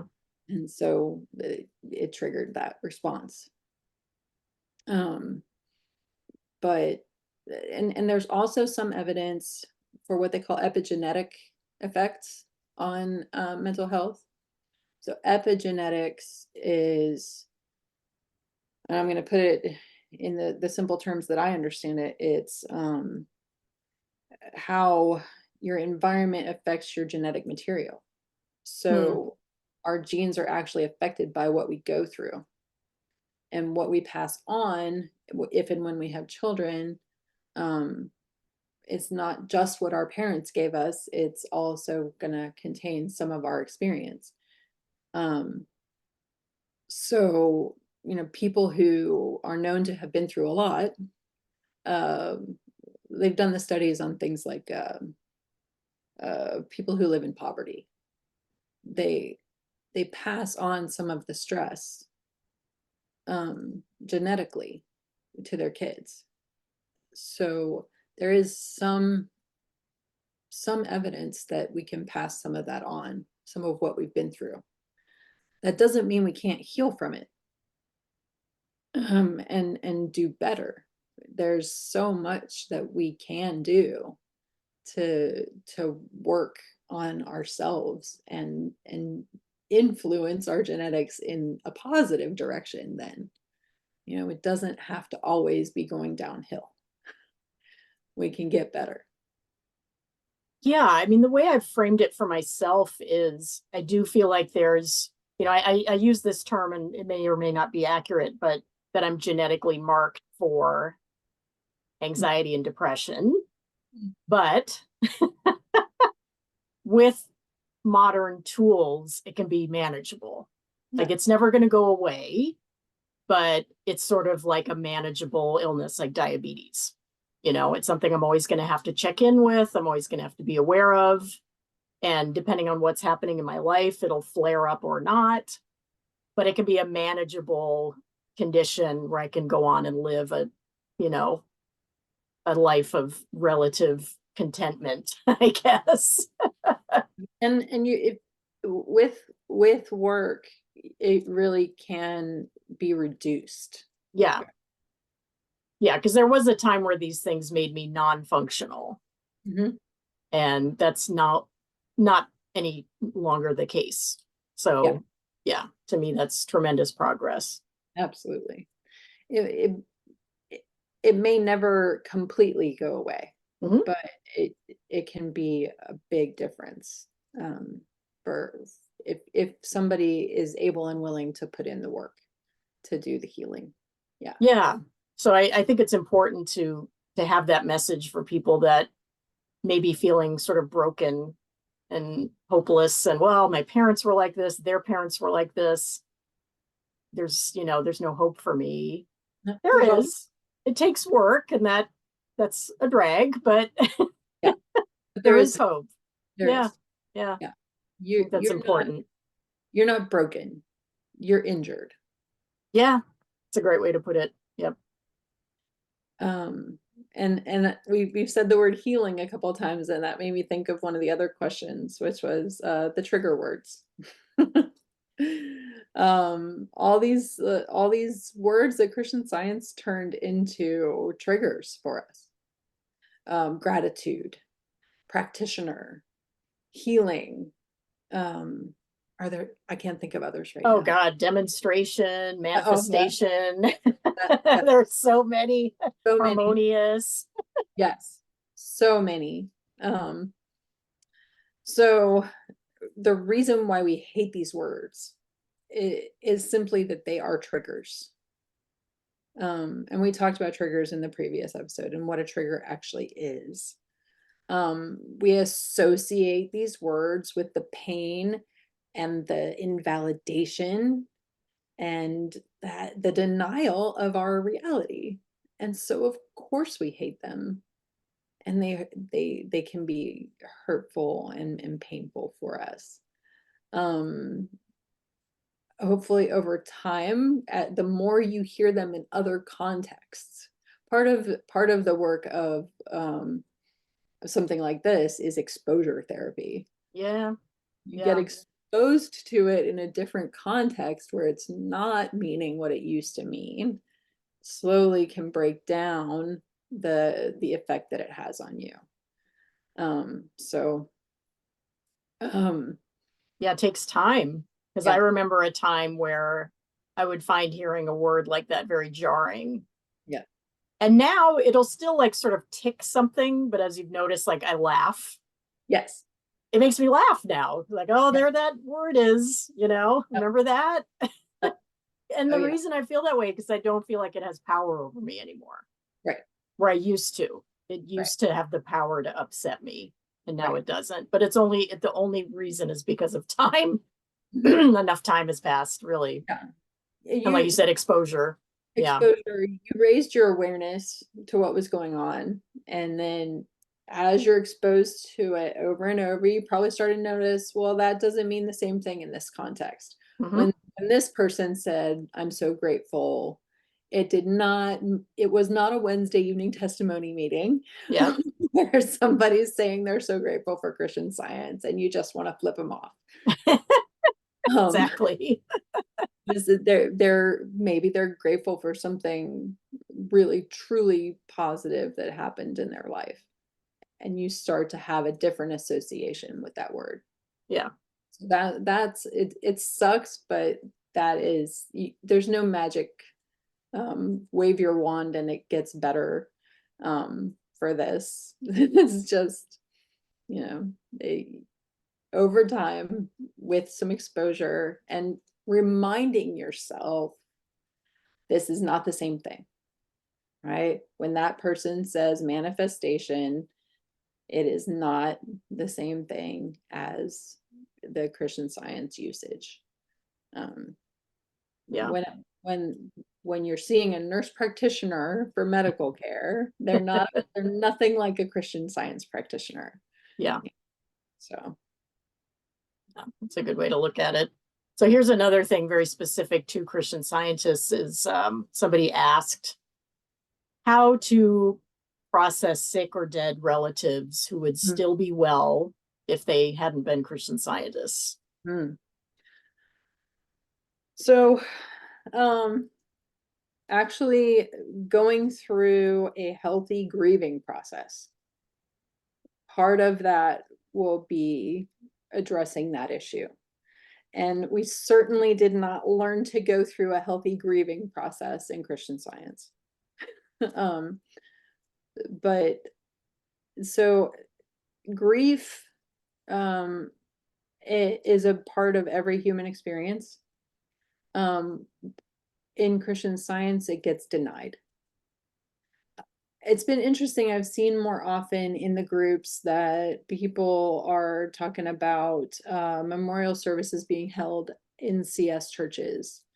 I actually had an experience of that. My own grandmother, who was extremely active in her branch church, when she died, they held a memorial service for her in the church.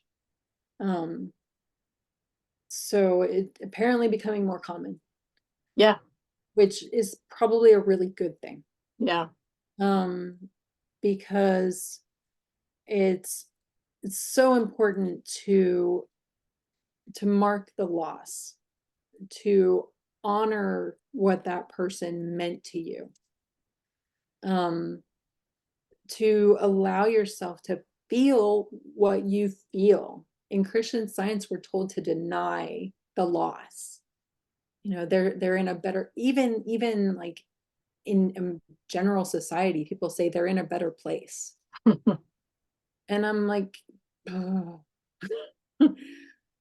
On the one hand, I understand that for some people that's a comfort. And if it's a comfort for you, then just scroll on by what I'm saying, you know. But for some people, that comment is experienced as invalidating their sadness, invalidating their grief for that person's loss. So don't say it to people. Think it to yourself if you want to.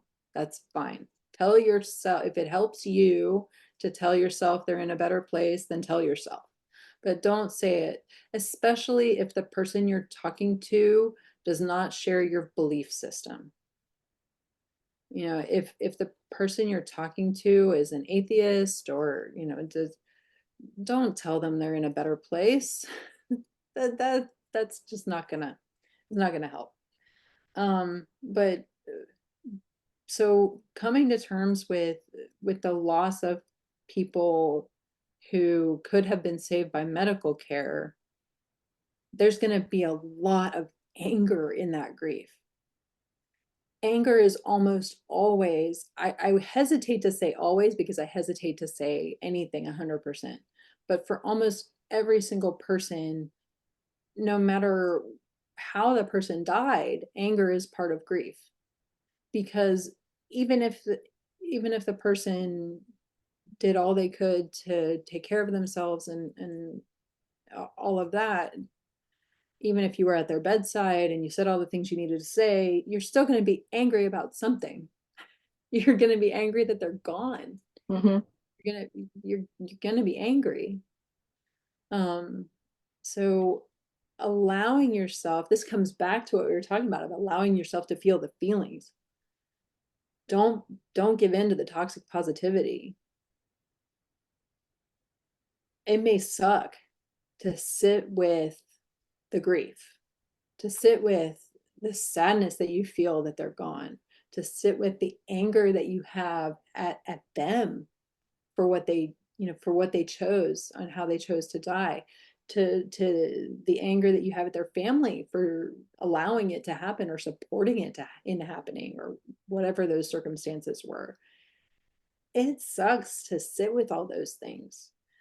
But if you're going to grieve them, that's part of how you do it. You let yourself go through that process of grief.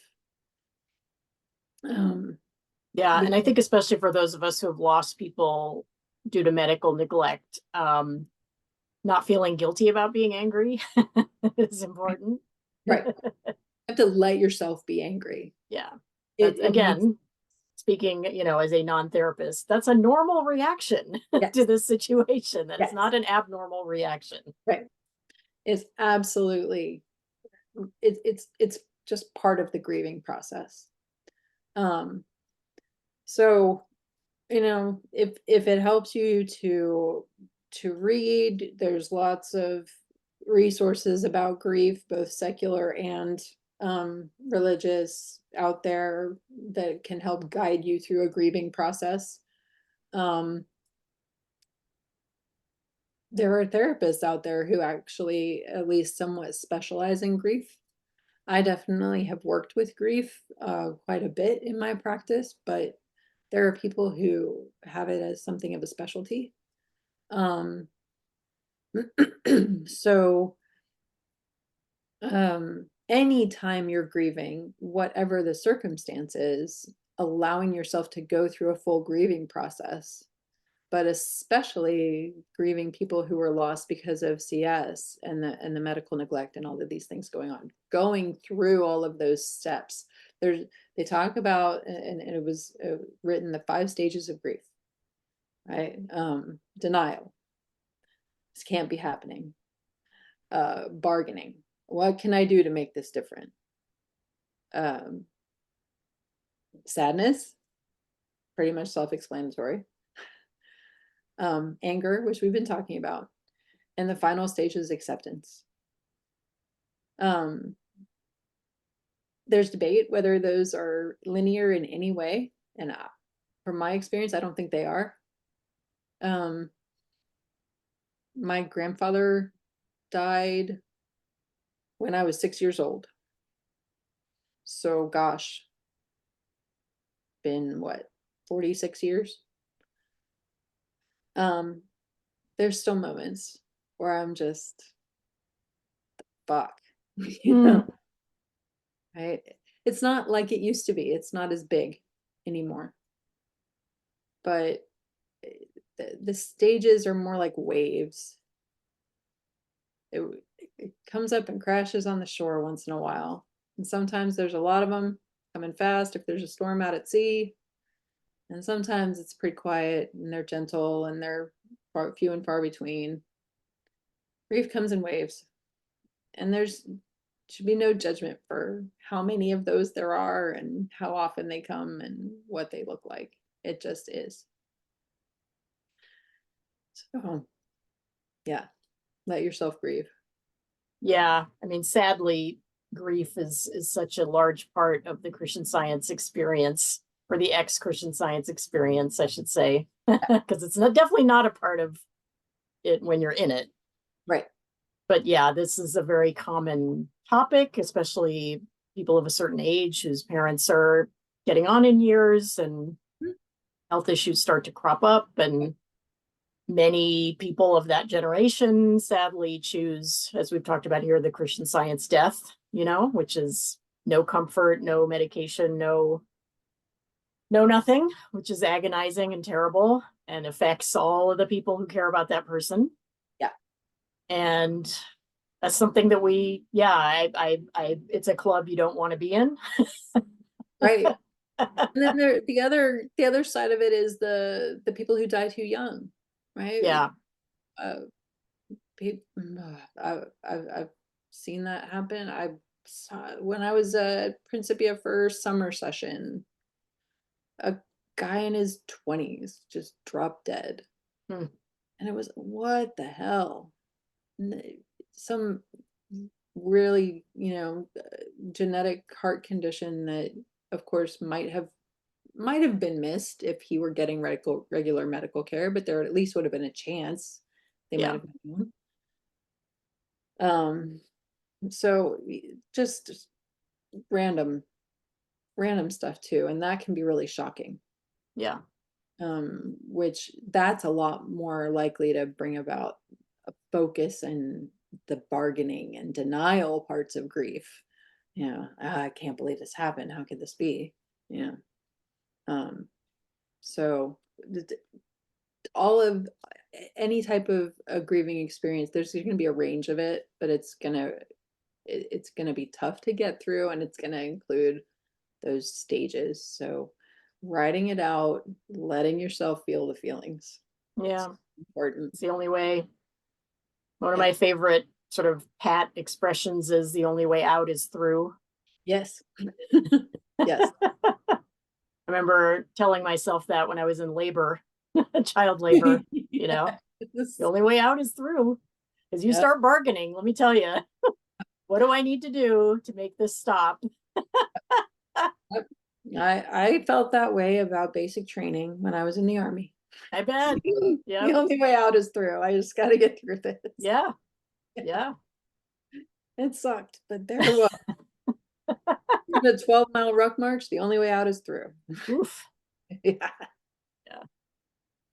So I guess wrapping up, I think we can maybe, unless I've missed something you really wanted to address on this list. I did want to talk about setting people up for a good therapy experience as far as how to explain Christian Science, because there's a lot of questions about that. How do I even begin to explain this to my therapist who's never even heard of this, or has only heard of a Christian Science reading room and doesn't really know what it's about?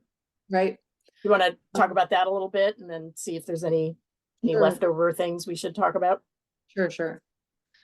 So explaining the person who asked this question had some ideas. So I'll go over their ideas because I agree with them. I think they're really good things to tell a therapist. Um, and then I'll kind of add a little something. Um, so number one, cult level indoctrination to deny our feelings.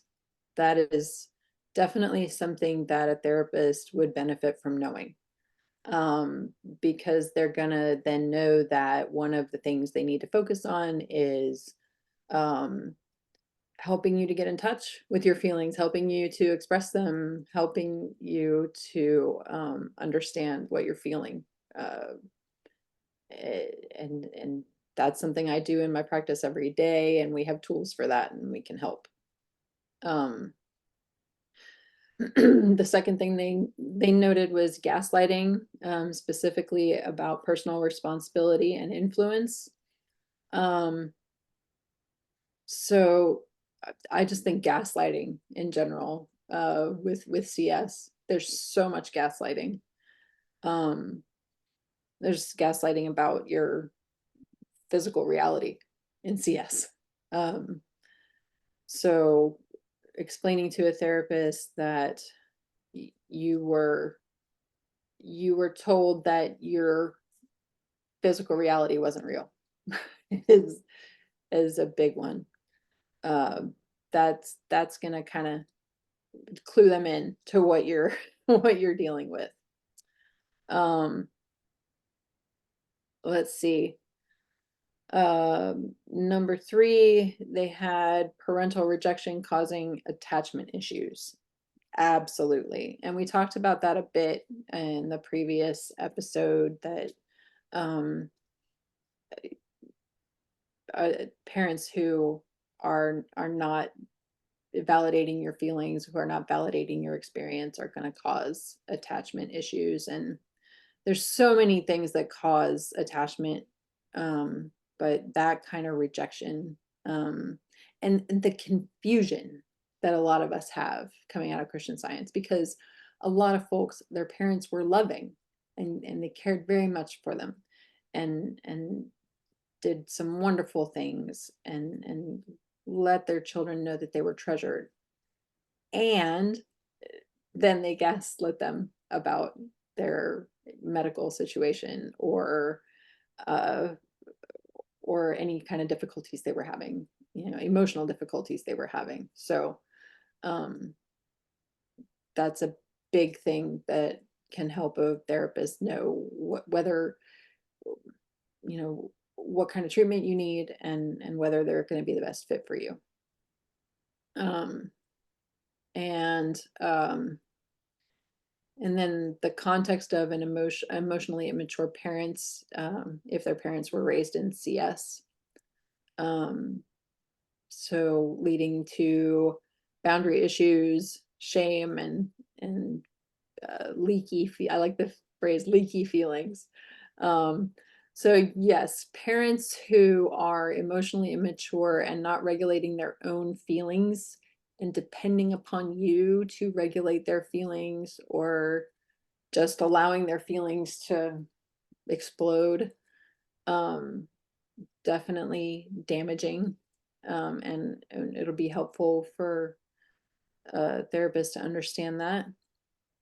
Um, lack of body awareness is also really important, um, because more and more there's an understanding, that we feel our emotions in our body. And if we are not really well aware of our body, we're going to have a hard time understanding our emotions. So it comes back to, the denial of feelings, but um, kind of understanding the depth of that is going to be helpful for a therapist.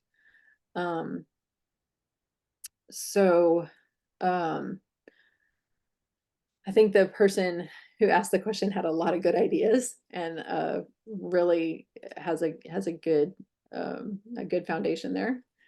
The biggest thing I thought of that I would want to add, is the idea that um, Christian Science leads us to believe that we can control anything with our thoughts or with our understanding of God, or however you want to see that. We can control it, um, for good or ill, like malicious animal magnetism or mental malpractice, or and just go sit with your books and get a better understanding, and you're going to make it better. That idea that we have that much influence or control over everything, that's really, like, really off the wall, and really something that if a therapist can understand that you grew up thinking you could control all of it, then that will help them, like, to question and challenge you as you're bringing things in where to you're struggling to have some kind of control of something that it's not reasonable to expect that you can control. Um, so it really, I think all of that makes good sense. And I really can't think of anything else that I would add at the moment. Yeah, I thought that was a really smart list too. It's a really good place to start. And I would imagine it'd be very, very helpful for a Mhm, therapist mhm. to Yes. hear these things. Yeah.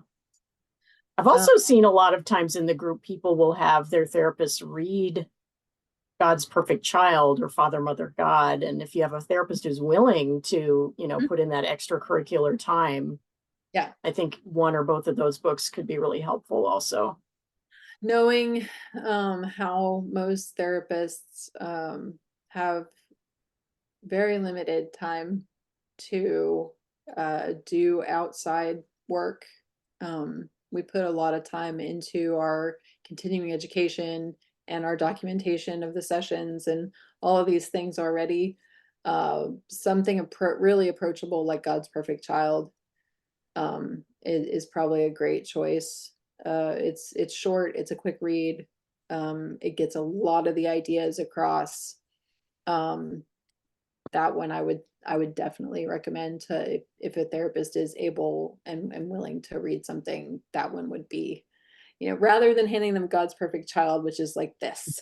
you know, if one of my clients brought in a book that size and said, read this to understand me, I'd be like, that's not gonna happen. Yeah. It's too much. It's too much. Please sum up. you Yeah. know? So yeah, something small and approachable. Um, All so right. So is there anything else here that you wanted to oh, approach? I feel like we've kind of I covered everything. think we've um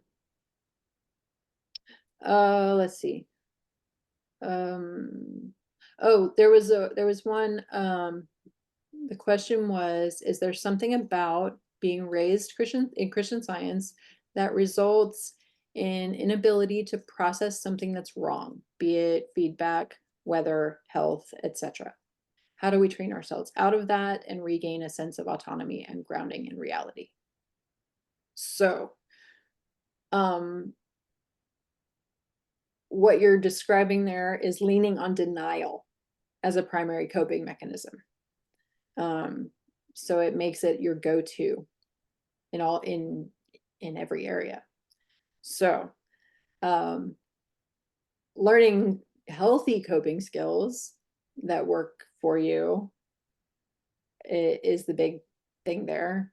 This can include the grounding skills, other healthy coping skills, rather than leaning on denial, which is an unhealthy coping mechanism. Um, and then the other thing I would say is examining your own values. What is actually important to you is how you train yourself out of not being able to process things that are wrong. What's actually important to me? These ideas are things you took in probably from your parents, right? Most of us, I think, were raised in CS.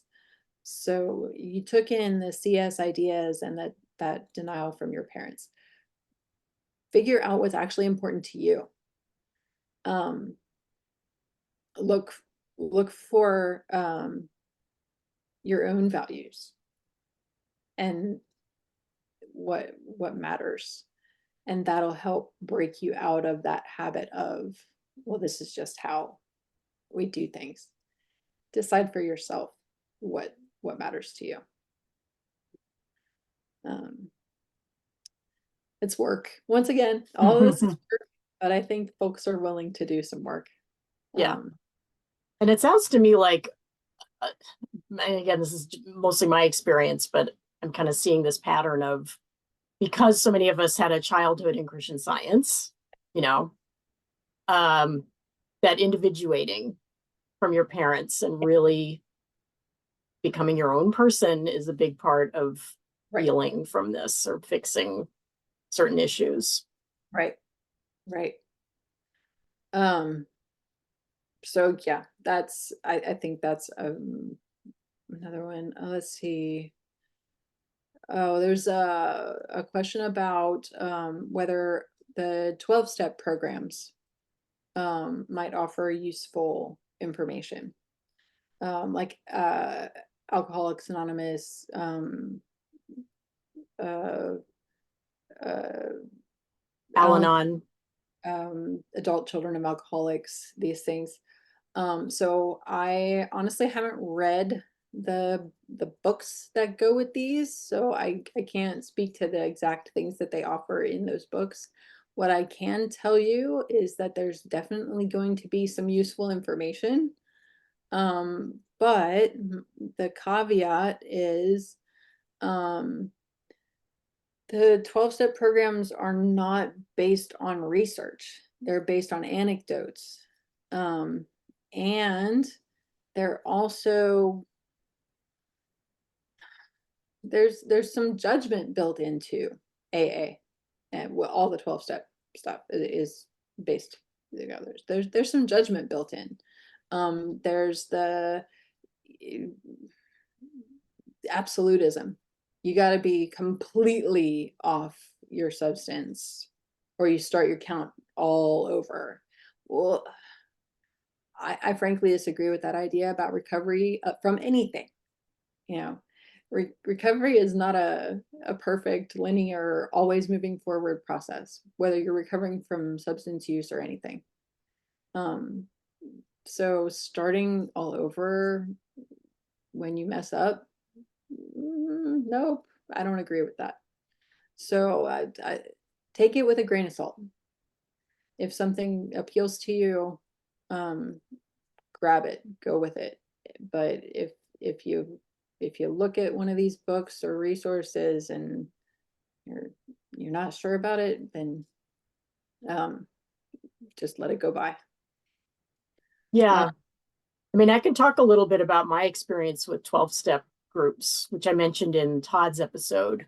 Okay. And this is where I think they're helpful and not helpful. Mm-hmm. When I was 19, I knew something was wrong. I had no language for it. I had no idea what was going on. I knew something was off, and I had a friend who was in AA, and she said, I think you should go to one of these groups. Now, I know you're not an addict, but there are other groups. And the one that I chose for myself was CODA, which is Codependence Anonymous. Yeah. And I just started going. And what it helped me with was sort of identifying childhood issues and neglect and things like that I wasn't aware of and didn't have a language for and didn't even know was a problem, because I was still in that young mindset of my childhood was great. My mother was great. Everything was great. Yeah.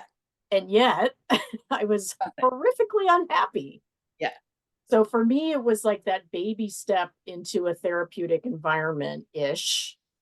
where I Yeah. could hear other people's stories. I could tell my story with no judgment or reaction, which was amazing because I'd never experienced that before, where I could just complain and not be shut down. Yeah. That was amazing.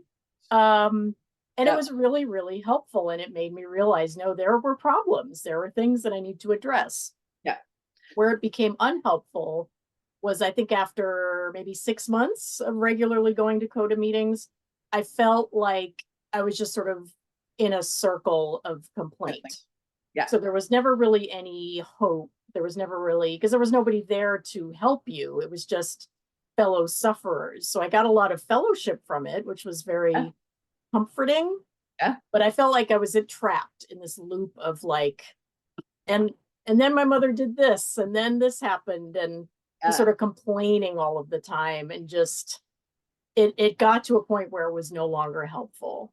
Yeah. So I'm really grateful that those groups were there. I know that for some people, they continue to be helpful. They can go to them for decades, and it's their support group, and it's amazing, and it's very helpful. For me, it wasn't, because I'm sort of a natural ruminator. Yeah. I don't need more going over and over and over childhood incidents. Like, I don't need to keep revisiting these things at a certain point. So moving on to an actual therapist some years later was sort of the next step. Yeah. But yeah, I think they can be helpful, and I think if you get to the point where you feel like they're no longer helpful, then just stop going. It's okay. No one will judge you, you know? Absolutely. But if what you need is fellowship, if what you need is validation, Yeah. odds are you'll find it there. Yeah. And Because that's that great. is what I found there. Yeah. It's good to not feel alone. Mm-hmm.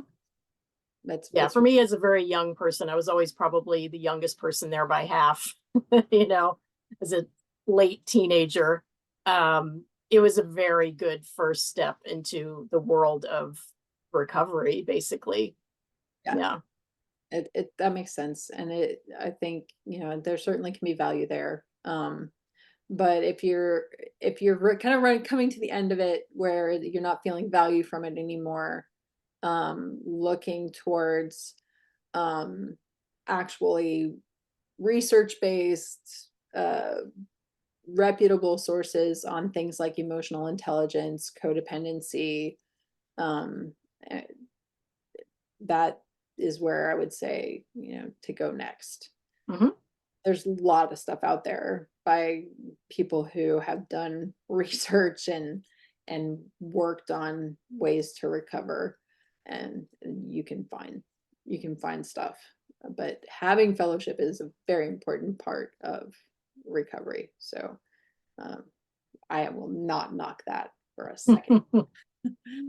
um, but yeah, I think that covers all the questions. I would love to leave you with a one quick self-soothing or coping tool that I picked up from another therapist that I follow on Instagram. And it's the idea that you've got your own back, quite literally. So the idea is to, when you're feeling stressed or anxious or upset or whatever you might be feeling, to say to yourself, hey, I've got my own back. And then scan down the back of your body. Notice the back of your head, the back of your neck, your upper back, your mid back, your lower back, your butt. Just scan down your back. And by paying attention to your own body, and specifically the back of your body, you're convincing your brain that you're safe in that moment. All right, because if we're actually in danger, we're gonna try to be focused forward. We're gonna put it in front of us. If you are able to sit there and remind yourself that you've got your own back, you're safe. You're all right. So, That's great. I haven't heard that one before. I'm totally using that. oh, I love that. I I love love it. it. Yep. All right. Well, this has been another super helpful and educational couple of hours. So thank you for taking the time and coming up with these techniques. I really hope they help people. I'm definitely going to take some of these on, as once again, as I've said, add them to my anti-anxiety toolbox. Yeah. So Cara, once again, thank you so much. And I'll see you around. Absolutely. All right. Take care. You too. Thanks for listening to Leaving Christian Science. Disclaimer, I'm not an expert, I'm not a historian, I'm not a therapist, I'm just an ordinary, imperfect human who had the misfortune of being born into Christian Science. The views and opinions expressed in this podcast are those of the guests and do not necessarily represent those of the host. This podcast is for informational purposes only and is not intended to replace professional, medical, legal, or psychiatric advice.